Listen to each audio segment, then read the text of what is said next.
Complementary सब space के लिए you need a vector space, you need at least 2 सब स्पेस, ठीक है। और वो दोनों सब स्पेस को अगर हम डायरेक्ट सम में एक्सप्रेस कर पाते हैं, ठीक है, v can be expressed as a direct sum of 2 सब स्पेस एटलीस्ट, ठीक है। एक सब स्पेस से क्या डायरेक्ट सम लिखेंगे हम, यू नीड एटलीस्ट 2 सब स्पेस, मतलब v is direct sum of w1 and w2। 3 भी हो सकता है, 4 भी हो सकता है, लेकिन एटलीस्ट आपको 2 चाहिए। तो this is a vector space v under addition and multiplication, scalar multiplication. Mute करिए, साउंड आ रहा है।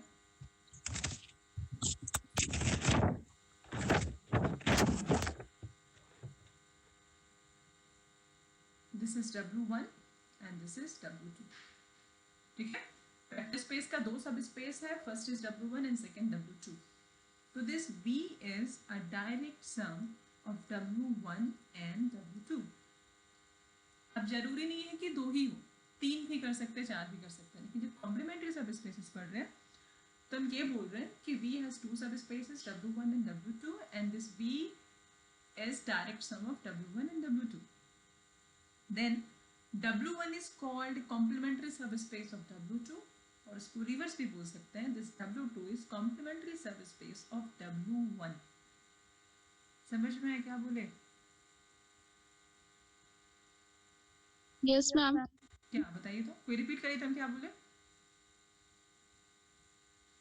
Ma'am, if we can express a vector space as a direct sum of 2 subspaces, then each subspace is called the complementary subspace of the other one. Yes, ठीक है। अगर हम ये बोल रहे हैं कि w1 is complementary subspace, complementary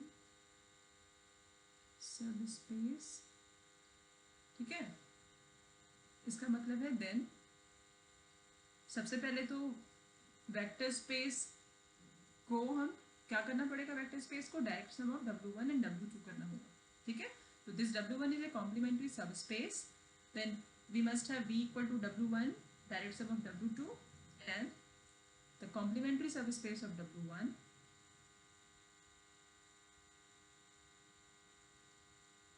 subspace of w1 is w2. Similarly, complementary subspace of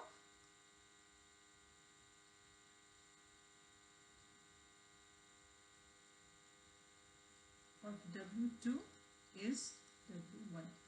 या बेटर होगा w2 लिखिए, ठीक है। If any vector space is expressed as a direct sum of 2 subspace, ठीक है, w1 and w2, then w1 is called complementary subspace of w2, or w2 is called w1 is called complementary subspace of w1 और w2 is called complementary subspace of w1। मतलब एक के लिए अगर बात कर रहे हैं कॉम्प्लीमेंट्री सबस्पेस का, तो ये दूसरे वाले का कॉम्प्लीमेंट्री सबस्पेस होगा if these two subspace is a direct sum। Clear हुआ? एक है जो दूसरा होगा कॉम्प्लीमेंट्री, इज लाइक ए लिए हम, ए का ए और बी दो सबसेट है, ठीक है, और बी को हम लिख रहे हैं ए कॉम्प्लीमेंट। तो A union A complement universal set होता है ना, याद है ये चीज? यूनिवर्सल कोई set and union of complement of A, this is universal. इसी टाइप का कॉन्सेप्ट आ रहा है एक्चुअली। आपके पास यहाँ पे यूनिवर्सल सेट बी है, एक सबसेट है w1, दूसरा उसका कॉम्प्लीमेंट्री सब स्पेस। यहाँ पे सब स्पेस है क्योंकि this is a vector space, तो यहाँ पे आ रहा है कॉम्प्लीमेंट्री सब स्पेस। कॉन्सेप्ट कहीं ना कहीं मर्ज करता है, ठीक है। ये सब चीज जो डिराइव हो रहा है, ये यही सब कॉन्सेप्ट है ना। यूनिवर्सल सेट के लिए आपको 2 सेट चाहिए, एक वो सेट, एक उसका कॉम्प्लीमेंट। यहाँ पे v है, एक सब स्पेस है, तो सब स्पेस का जो सेकेंड पार्ट होगा जिसकी वजह से वो v बना रहा है, v w1 प्लस w2, एक तरह से वो कॉम्प्लीमेंट्री है, ठीक है। तो ये तो हो गया कॉम्प्लीमेंट्री सब स्पेस का डेफिनेशन, प्रॉपर डेफिनेशन दिया हुआ है, या फिर हम रिपीट कर सकते हैं, ठीक है। If we have a vector space V which is defined over the field F and there are 2 subspaces W1 and W2 of V, then the subspace W2 is called complement of W1 if V is direct sum of W1 and W2. Similarly, W1 is called complement of W2 if V is direct sum of W1 and W2. Her book में मिल जाएगा, definition आप लोग देख सकते हैं. ठीक है, यहाँ पे आउटलाइन दिया हुआ, मतलब बताएं कि कैसे करना है.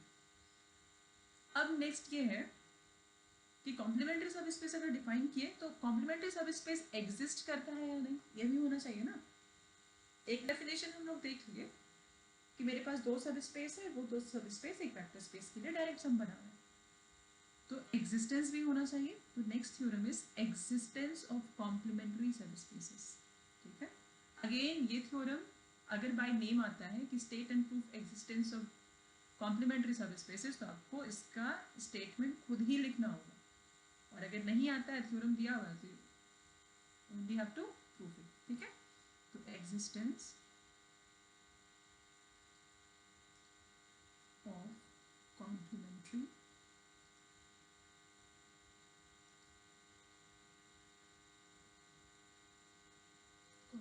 subspaces. The statement is corresponding to each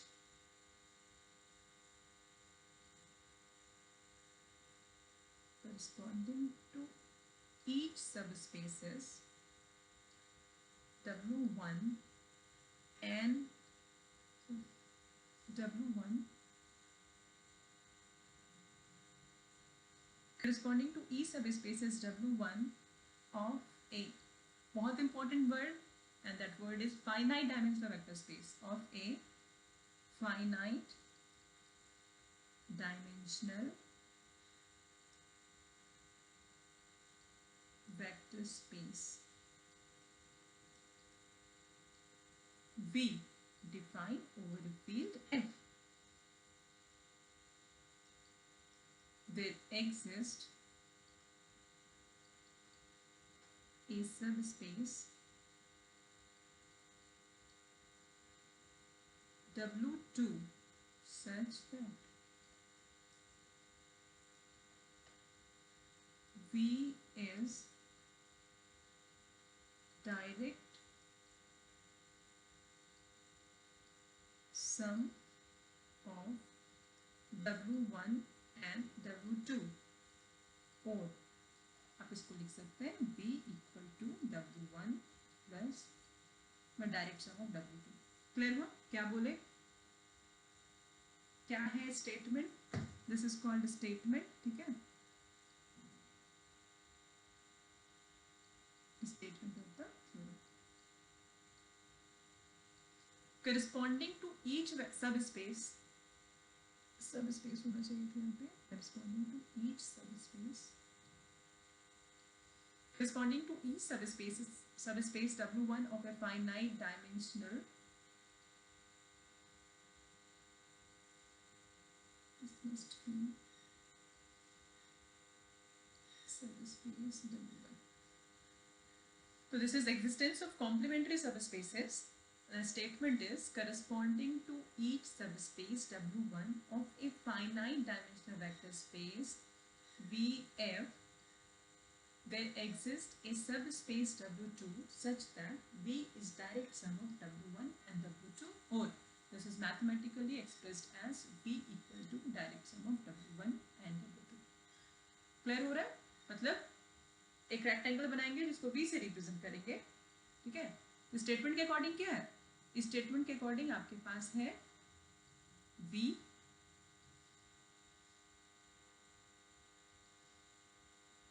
ठीक है, ये V है, और यहाँ पे बोला जा रहा है करस्पॉन्डिंग टू ई सब स्पेस W1. अगर ये W1 है तो इस W1 के करस्पॉन्डिंग हम लोग को हमेशा W2 मिलेगा, और ऐसा मिलेगा कि V को हम एक्सप्रेस कर पाएंगे direct sum of W1 and W2. Clear हो? तो करेंगे क्या बताइए, तो सोच के थोड़ा बताइए, तो इसको कैसे प्रूव करेंगे. क्वेश्चन अगर मिल जाता है आप लोगों को तो आप लोग सोचते होंगे ना कैसे बनाना है, कि बस बनाना शुरू कर देते हैं बिना सोचे. क्या करते हैं?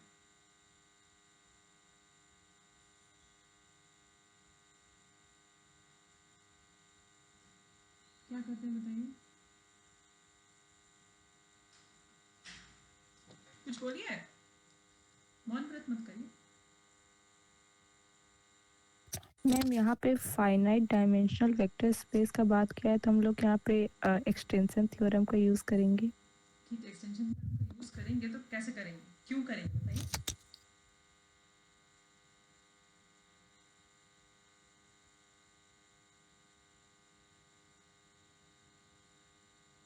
क्यों करेंगे बताइए।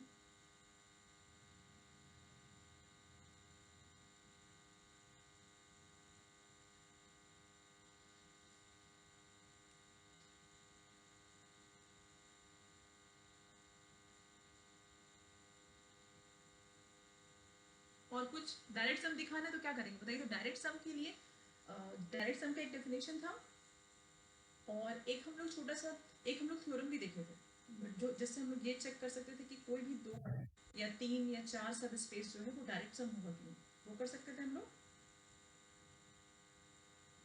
तो वो क्या था।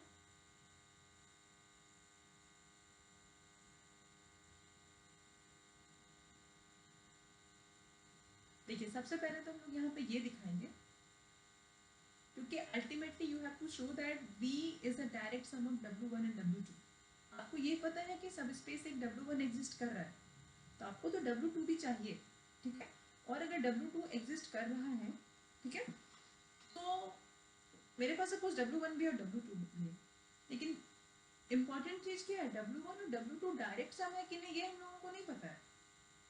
तो सबसे पहले तो हम लोग ये दिखाएंगे कि V जो है वो सम ऑफ 2 सब स्पेसेस है, मतलब this V can be written as W1 plus W2, direct sum नहीं, V equal to W1 plus W2, ये होगा पहला चीज, ठीक है। सेकेंड चीज जो हम लोग दिखाएंगे डायरेक्ट सम होने के लिए, एक तो पहला होना चाहिए V equal to W1 plus W2 और सेकेंड होना चाहिए कि W1 intersection W2 must be W1 plus W1 intersection W2 contains only one element and that element is additive identity, मतलब W1 intersection W2 equal to a singleton set contains 0। Clear हो।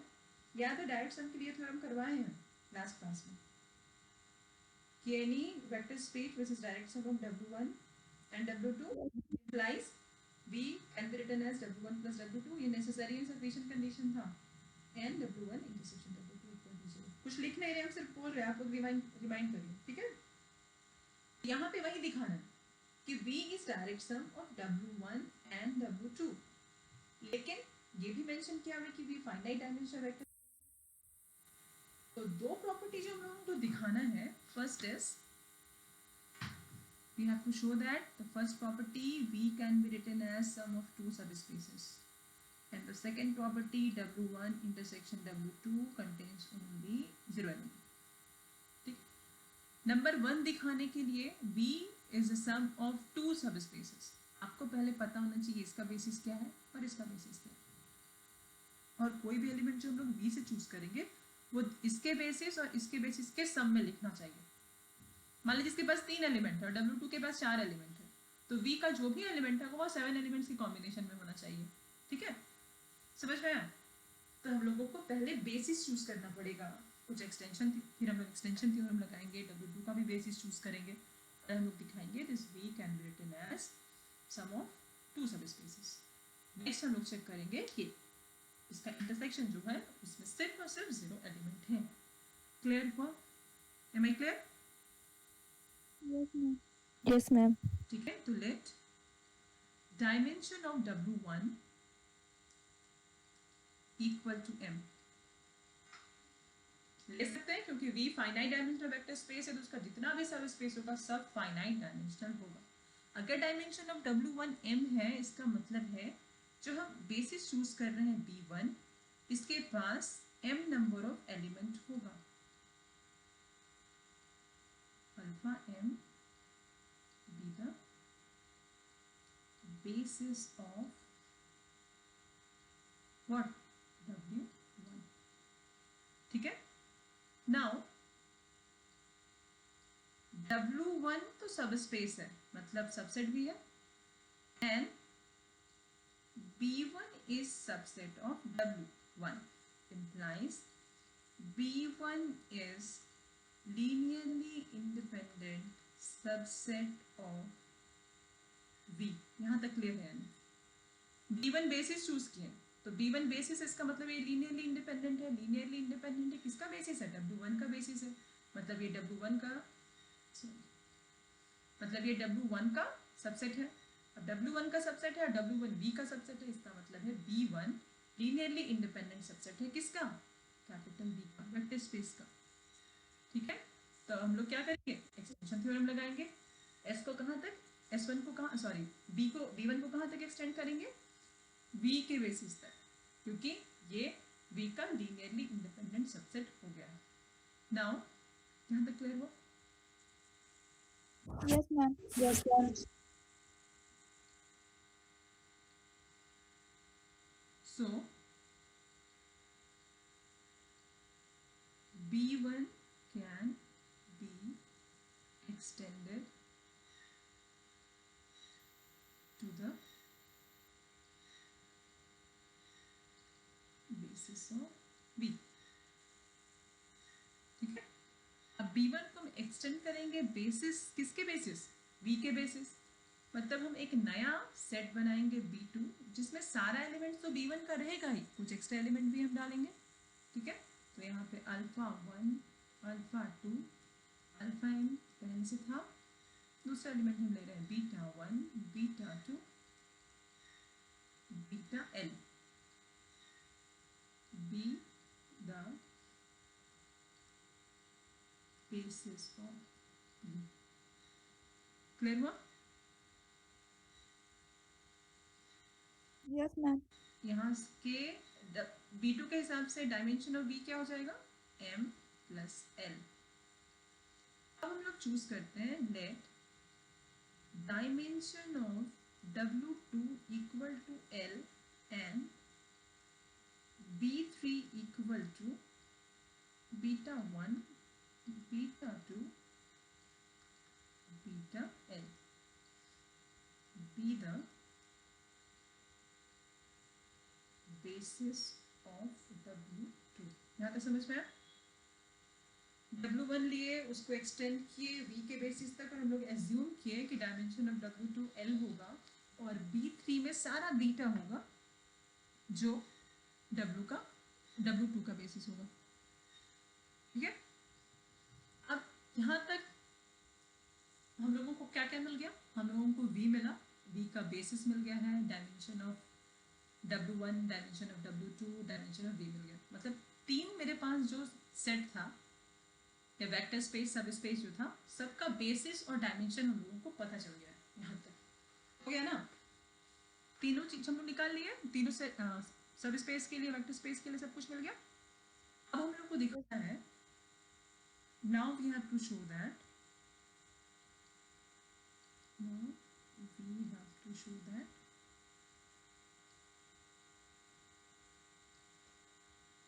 V is direct sum of W1 and W2। अब ये दिखाने के लिए आपको दो चीज शो करना होगा। For this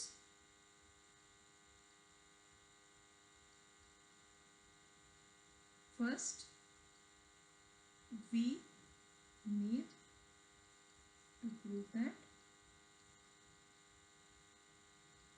V equal to sum of the subspaces and the second W1 intersection W2 equal to 0। ठीक है, तो ये वाला पहले दिखाते हैं। तो इसके लिए क्या करेंगे? लेट एक एलिमेंट हम लोग चूज कर रहे हैं alpha which belongs to V। ठीक है, तो अल्फा अगर V में है, that is alpha can be expressed as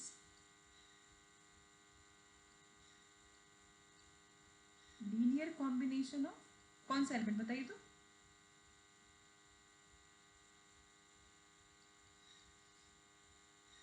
बोलिए। Ma'am B2। B2 क्यों? क्योंकि ये V का एलिमेंट है, V का बेसिस क्या है? B2। तो अल्फा जो भी एलिमेंट होगा वो हम B2 के लीनियर कॉम्बिनेशन में लिख पाएंगे उसको।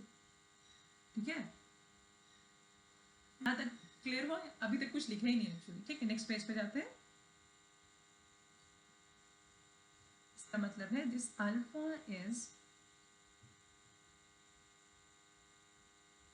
linear combination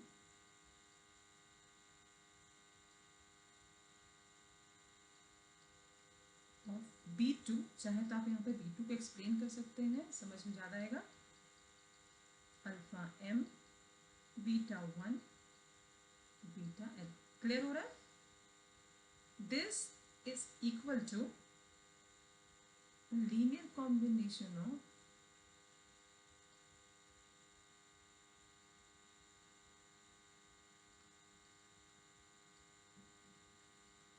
alpha 1 alpha 2 alpha m plus a linear combination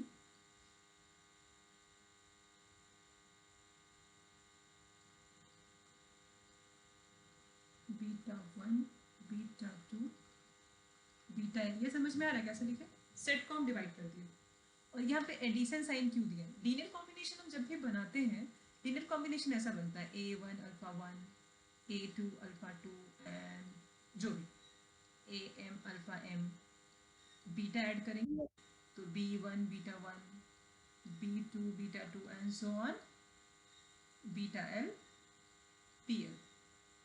अब ये जो सेट था मेरा जिसमें m प्लस l एलिमेंट था, m एलिमेंट को एक साइड के और दूसरा l एलिमेंट्स को एक साइड के एडिशन इसलिए डाल रहे हैं क्योंकि this represent a linear combination. ये अगर यही कॉम्बिनेशन होता तो हम इतना कॉम्बिनेशन को एक साथ रखें और इतना कॉम्बिनेशन को अलग और दोनों को सेपरेट किया है यहाँ पे जो प्लस साइन है उससे। समझ में आ रहा है? Yes, ma'am. कि नहीं? तो अब ये linear combination of element of this, ठीक है, और ये और ये जो है this is b1 and this is b3। b1 किसका बेसिस है? W1 बेसिस है w1 का, मतलब this is an element of w1। और b3 किसका बेसिस है? W2 ठीक है, इसका मतलब है कि this alpha at random choose किए थे हम, ठीक है, आर्बिट्ररी था, तो this v is equal to w1 plus w2। आया समझ में? कुछ किया ही नहीं है, बस लीनियर कॉम्बिनेशन लिए थे और उसको डिवाइड कर दिया बस। ये समझ में आ रहा है या नहीं?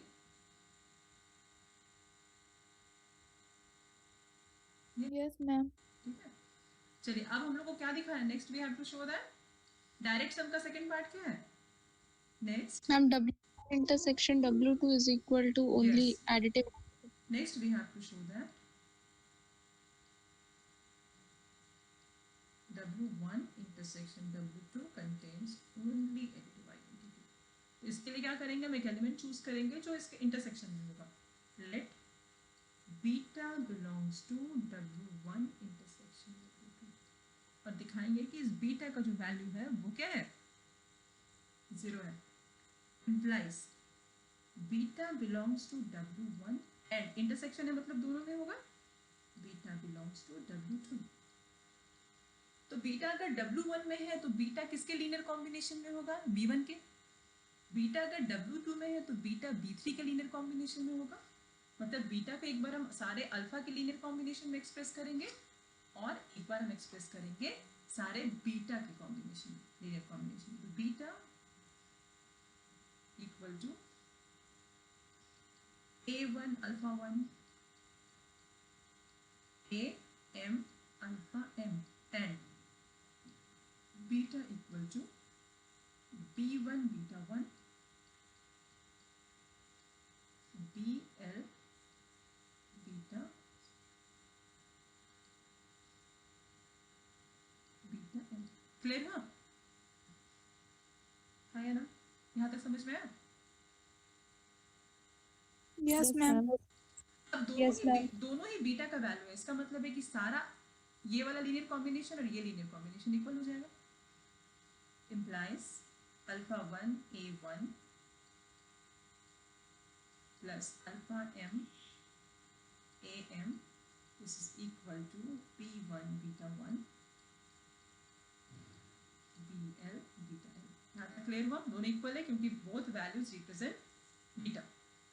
नेक्स्ट सबको एक साइड शिफ्ट करते हैं, मतलब A1 alpha 1 AM alpha m minus B1 beta 1 minus BL beta L equal to 0। अब देखिए तो ये जो नया लीनियर कॉम्बिनेशन बना इसमें सारा अल्फा है और सारा बीटा है, जो किसका बेसिस है? V का। implies all B2 का मतलब V का बेसिस है, ठीक है। This is all AI equal to 0, I equal to 1 to M and BJ equal to 0, J equal to 1 to L. Why? Because since alpha 1 alpha M beta 1 beta L is a basis of V, implies beta equal to 0. Hence, W1 intersection W2 equal to 0, implies V equal to W1 plus W2। आया समझ में? सारा AI 0 हो गया, सारा BJ 0 हो गया। अब बीटा का जो वैल्यू लिए थे एक पर A के अल्फा और A के कॉम्बिनेशन में थे, तो दूसरा B और बीटा के कॉम्बिनेशन में था। तो जब ये सारा स्केलर 0 हो गया इसका मतलब बीटा का वैल्यू 0। आया समझ में? हाँ है ना? Yes ma'am. ठीक है, तो ये existence of complementary subspace complete हुआ। ठीक है, नेक्स्ट क्लास में कुछ क्वेश्चन करेंगे। कितना 12:30 हो गया। समझ में आ गया आज का क्लास ना? कि कुछ डाउट है बोलिए। 12:30 हुआ है, चलिए कुछ डाउट है तो बोलिए। किसी को कुछ डाउट? समझ में आ गया मैम। समझ में आ गया? एक बार हम स्क्रॉल कर रहे हैं, कुछ नहीं समझ में आएगा तो बोलिए, ठीक है। ये था कॉम्प्लीमेंट्री सबस्पेस। अगर दो सबस्पेस को हम डायरेक्ट सम में लिख पा रहे हैं, any vector space can be represented as a direct sum of two subspaces, then first is called complementary subspace of second, second is called complementary subspace of first. ठीक है, next था existence, कि अगर आपके पास कोई भी सबस्पेस है W1 तो और वो फाइनाइट डायमेंशनल वेक्टर स्पेस का सबस्पेस है, तो उसके correspondingly you always get a complementary subspace. तो पहले क्या किए, W1 का डायमेंशन नंबर चूज किए M और उसके करस्पॉन्डिंगली बेसिस डिफाइन कर लिए। ठीक है, अब बेसिस जो था वो लीनियरली इंडिपेंडेंट सबसेट है किसका? वेक्टर स्पेस का। तो हम लोग एक्सटेंशन थ्योरम लगाए और हम लोग वेक्टर स्पेस का बेसिस बनाए। और सेकंड जो सब स्पेस था उसके लिए डायमेंशन चूज किए L। उसके बाद हम लोग दिखाए कि V equal to W1 plus W2 होगा, और नेक्स्ट दिखाए कि दोनों के इंटरसेक्शन में सिर्फ 0 एलिमेंट है। यहाँ तक अभी तक कुछ भी डाउट है? जितना पढ़ा है वेक्टर स्पेस में, जितना थ्योरम, कितना थ्योरम हो गया?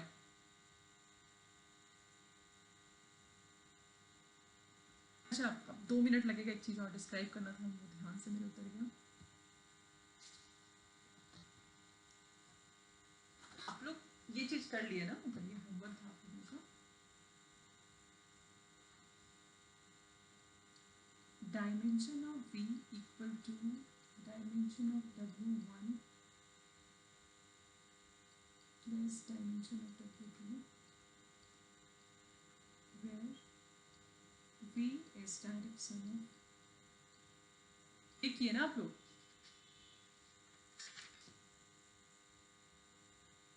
Yes, ma'am. ठीक है, ये थ्योरम तो आप लोग नॉर्मली बुक में था, एक्सटेंशन थ्योरम लगाया, प्रूफ किया। ठीक है, इसका दूसरा प्रूफ क्या होगा ये बता सकता है कोई? दिमाग लगाया? इसका प्रूफ नंबर 2 ये बुक में नहीं दिया हुआ है, लेकिन आप लोग किए हैं। देखिए, एक हम लोग थ्योरम किया ना, थोड़ा लंबा था, that was dimension of V equal to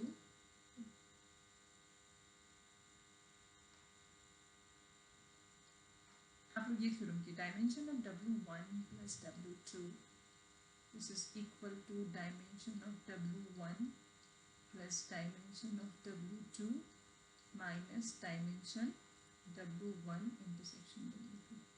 ये किए थे आप लोग, थोड़ा लंबा था लेकिन अगर समझ में आ गया है तो फिर वो उतना लंबा लगता नहीं है। Yes ma'am. ये थ्योरम जो आप लोग प्रूफ किया आपके बुक में जो प्रूफ था, उसके बाद आप ये दूसरा प्रूफ भी यूज कर सकते हैं। ये डिराइव करने के बाद, because you have v equal to W1 plus W2, ठीक है, तो आप यहाँ पे इसको v से रिप्लेस कर सकते हैं, ठीक है। ये तो एज इट इज ही रहेगा, ये भी एज इट इज ही रहेगा। Because this is a direct sum, तो this contain only zero element, तो ये जो टर्म है ये जीरो हो जाएगा। तो ये जो है ये चेंज होके this was dimension of v equal to dimension of W1 plus dimension of W2। Why? Special condition है when v is direct sum of W1 and W2। समझ में आया क्या बोले? तो आप इस थ्योरम को दूसरे वे में भी प्रूव कर सकते हैं। फर्स्ट आप लिखिएगा since v is direct sum of W1 and W2, this implies v can be written as W1 plus W2 and W1 intersection W2 equal to the only element 0. So this part is 0 and this part will reduce into dimension of v. Hence this expression will become dimension of v equal to dimension of W1 plus dimension of W2. अगर exam में आता है, ठीक है, ये theorem I think सबको याद हो जाता है क्योंकि थ्योरम बहुत इंपॉर्टेंट है। मान लीजिए एग्जाम में डायमेंशन वाला डायरेक्ट सम वाला डायमेंशन आता है, ठीक है, कि आपको प्रूव करना है कि डायमेंशन ऑफ डायरेक्ट सम क्या होगा। आपको ये याद नहीं आ रहा है तो आप ये यूज कर सकते हैं, लेकिन क्योंकि क्वेश्चन 8 मार्क्स का रहेगा तो आपको पहले इसको डिराइव करना होगा, ठीक है। आप इसको पहले डिराइव करेंगे और फिर स्पेशल केस लगाएंगे। समझ में आया क्या बोले? किसी के माइंड में स्ट्राइक नहीं किया कि इसको दूसरे वे में प्रूफ करेंगे, थोड़ा सेम सेम लग रहा है? कोई नहीं सोचा?